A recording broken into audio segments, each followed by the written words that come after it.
Pence criticized for not mentioning gay community in World AIDS Day speech.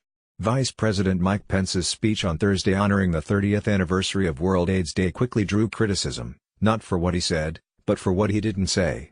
In remarks at the White House, Pence did not mention the gay community, just as President Donald Trump did not mention it in his last year. Former Presidents Barack Obama and Bill Clinton each mentioned the disease's disproportionate impact on the LGBTQ community, while George W. Bush also failed to note the relationship between gay people and HIV/AIDS in his official statements on the day. Since 1988, World AIDS Day has been observed on December 1 to raise awareness of the disease and commemorate those who have died from it. Of the estimated 38,500 new HIV cases in the U.S. annually, nearly, according to the Centers for Disease Control and Prevention. Scott Schutz, who leads the LGBTQ advocacy group Lambda Legal's HIV Project, called Pence's speech short-sighted and biased. "It's hard to see how you can actually address HIV in the United States without talking about the populations most affected," Schutz told NBC News. Gabriel Arkels, a senior staff attorney at the ACLU's LGBT and HIV Project, said Pence's speech was another example of the Trump/Pence administration attempts to ignore the existence of LGBTQ people. This administration has repeatedly worked to undermine protections for LGBTQ people in law and cut funding to programs that ensure LGBTQ people have access to health care and other critical needs, Arkels said in an email. "We should recognize that HIV impacts millions of Americans of all sexual orientations and genders, but not by forgetting the communities that have been most devastated by it." The White House did not respond to NBC News' request for comment.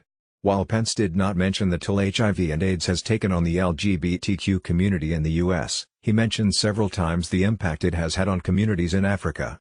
He also mentioned Ryan White, a young boy from Pence's home state, Indiana, who in 1984 contracted AIDS following a blood transfusion. He passed away in April of 1990, just a month before he was ready to graduate from high school, Pence said. And only a few months later, the Congress of the United States passed the Ryan White Comprehensive AIDS Resource Emergency Act. While Pence lauded the Ryan White Care Act during his speech, which he noted continues to provide vital medical services to more than 1.1 million people in the United States living with HIV, he had a much different view of the legislation 2 decades ago when he ran for Congress. He said, Congress should support the reauthorization of the Ryan White Care Act only after completion of an audit to ensure that federal dollars were no longer being given to organizations that celebrate and encourage the types of behaviors that facilitate the spreading of the HIV virus. Pence added, resources should be directed toward those institutions which provide assistance to those seeking to change their sexual behavior. This last sentence has been interpreted by some to indicate Pence's support of so-called gay conversion therapy, something Pence has. While he did not mention the LGBTQ community, Pence said the word faith 27 times in his speech, according to a posted on the White House website, and credited faith-based organizations and faith communities with leading the fight against HIV/AIDS. Now, the credit for this achievement is widely shared, but faith-based organizations and faith communities like those represented here have played a preeminent role, Pence said. And the leaders in this room have inspired countless others to put hands and feet on their faith and bring hope and healing to literally millions of people around the world suffering with HIV/AIDS. Pence announced during his speech that the Trump administration would be increasing its funding to faith-based groups by a third. "I'm pleased to announce that our administration will invest $100 million in new resources to expand our engagement with faith-based organizations and communities of faith that are on the front lines of the fight against HIV/AIDS, Pence said.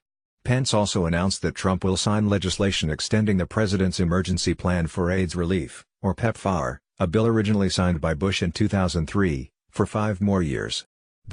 Primarily in Africa. Reynaldo Linos Jr. is a freelance journalist who has written and reported for Public Radio International's The World and Global Nation, NPR's Latino USA, NBC News, Cut's Texas Standard and Cut. Linos is finishing his master's degree at the Craig Newmark Graduate School of Journalism at CUNY, where he is focusing on international reporting.